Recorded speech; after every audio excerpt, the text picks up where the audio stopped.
Something else has to happen first. I have to bring myself up. And you're not the man to do that for me. I have to do that on my own. That's why I'm leaving you now. What did you say? I have to be on my own if I am to get to understand myself and everything outside. That's why I can't stay here any longer. Nora. I'm leaving straight away. I'm sure Christina will put me up for the night. Oh, this is madness. You're out of your mind. I won't let you. I forbid it. It's no use you forbidding me anything anymore. I'll take what belongs to me. I don't want anything of yours. Either now or later. This is madness. Tomorrow I'll go home, to my old hometown, I mean. It should be easier for me to find something to do there. Oh, you poor, blind, inexperienced creature. I must see that I get some experience, Torvald. But you're leaving your home, your husband, and your children. I mean, haven't you thought what people will say? I can't think about that. I only know that it's necessary for me. This is outrageous. You're betraying your most sacred duty. What do you consider my most sacred duty to be? Do I have to tell you? It's your duty to your husband and your children. I have another duty, just as sacred. You have not. What could that be? My duty to myself. First and foremost, you are a wife and mother. I don't believe that any longer. I believe that first and foremost, I am a human being, just as you are, or at least that I must try to become one.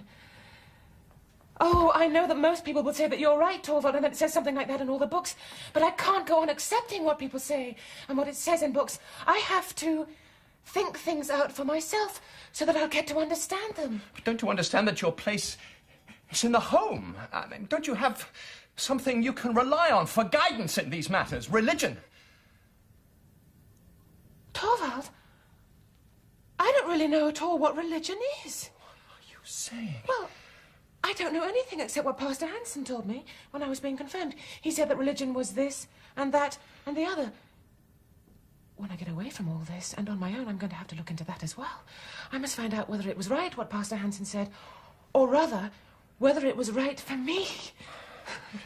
If you haven't got your religion to guide you, then let me stir your conscience. I mean, you must have some moral sense, haven't you? Or perhaps you haven't. Answer me that. Well, it isn't very easy to answer you that, Torvald, because I just don't know. I really don't know what I think about all that. All I do know is that you and I think quite differently about things like that. And now I'm told that the law is quite different from what I thought, but I simply can't get it into my head that the law can be right, that a woman doesn't have the right to spare her old and dying father or to save her husband's life. I simply don't believe that. Oh, you think and talk like a child. You don't understand the society you live in. No, I don't. But now I'm going to find out about it. I must find out who's right. Society or me. You're ill. Nora, you're feverish. You're out of your mind. I've never felt so clear, so certain as I do tonight. And you're leaving your husband and your children when you feel so clear and so certain. Yes, I am.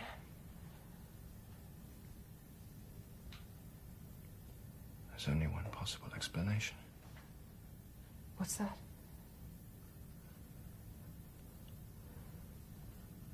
You don't love me anymore.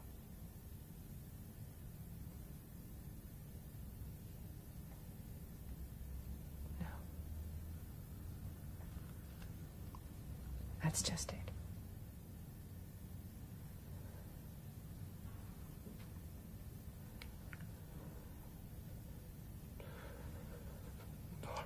How can you say that?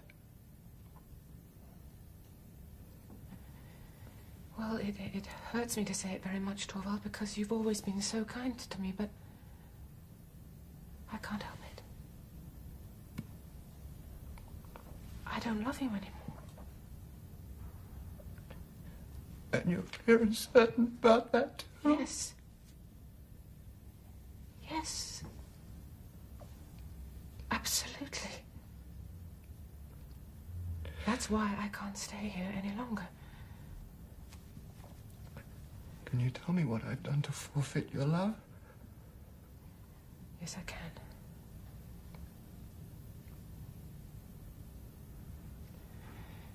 was tonight, when the most wonderful thing of all didn't happen. Because then I saw that you're not the man that I thought you were. Please explain. I don't understand you. Well, you see, for 8 years now, I've been waiting so patiently because, for heaven's sake, I know that the most wonderful thing of all doesn't happen just any old day. And then this shattering thing happened to me, and I was absolutely certain. Now, the most wonderful thing of all is going to happen. You see, all the time that Krogstad's letter was lying out there, it never occurred to me that you would give way to that man's conditions. I thought with absolute certainty that you would say to him, let the whole world know about it. And when that had happened... Yes, after I'd abandoned my wife to shame and disgrace. When that had happened, I thought with absolute certainty that you would step forward and you would take it all upon yourself and say, I am the guilty one. What do you mean? That I should never have been willing to accept such a sacrifice on your part? No. Of course not. That goes without saying. But how much would my word have counted against yours? That was the most wonderful thing that I was hoping for and dreading. And it was to prevent that I was willing to end my life. Nora, I would gladly work night and day for you. I would endure sorrow and deprivation for your sake. But no man will sacrifice his honor for the one he loves. Hundreds and thousands of women have. You think and talk like a foolish child. All right. But you neither think nor talk like the man I can share my life with. Once your fear had passed, not of what was threatening me, but of what you were being exposed to, and once the danger was over, then as far as you were concerned, it was as if nothing at all had happened. I was your little skylark, just the same as before. Your doll, who you were going to protect twice as carefully as you had before, because it was so weak and fragile. Torvald. In that moment, I realized that for 8 years now, I have been living here with a stranger, and I've had 3 children. Oh, God, I can't bear to think about it. I could tear myself into little pieces.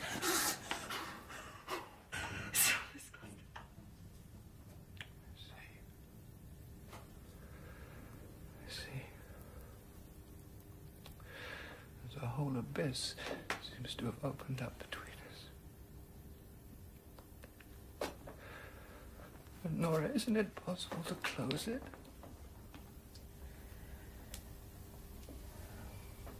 As I am now, I am no wife for you. I have the strength to change.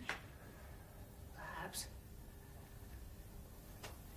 If your doll is taken away from you. Be parted from you, Nora. I can't even grasp the thought of it. All the more need for me to go. No, Nora. Wait till tomorrow. I can't spend the night in a strange man's house. Can't we live here as brother and sister? Oh, you know perfectly well that wouldn't last. Goodbye, Torvald. I won't go and look at the children because I know that they're in better hands than mine. Can't be anything to them as I am now. But someday, Nora, someday. Who knows? How can I know? I have no idea what I shall turn out to be. But you're my wife, as you are now, whatever you become. Listen, Torvald.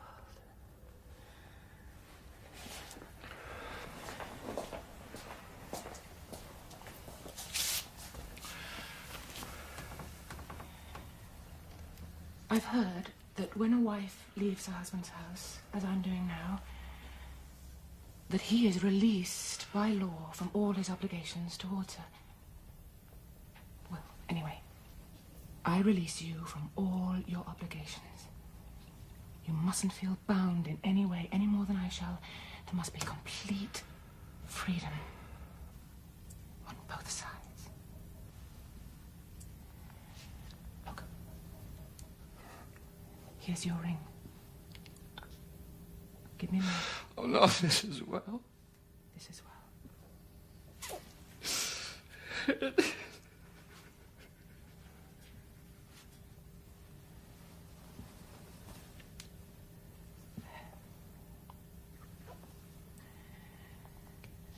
now it's all over.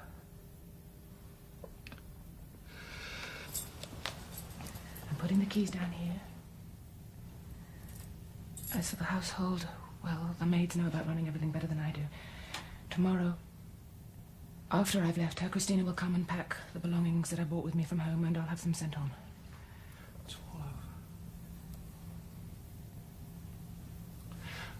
Do you ever think of me again? I'm sure I shall often think of you and the children. And this house. Did I write to you, Nora? No, never. I won't allow you to do that. But I must send you. No, nothing. Nothing. Oh, I help you should you need it. I don't accept help from strangers. Nora, can't I ever be anything more than a stranger to you?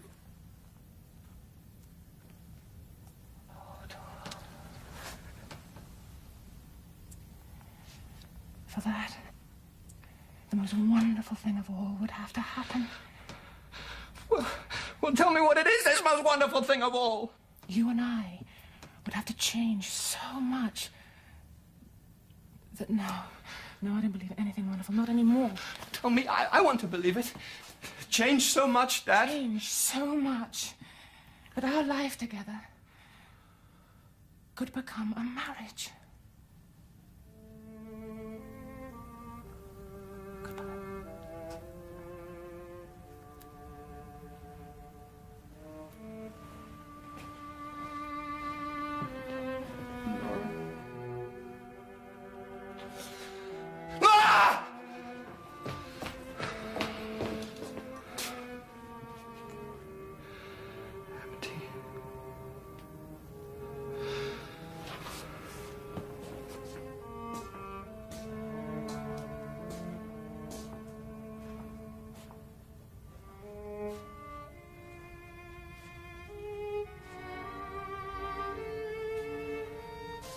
She's gone.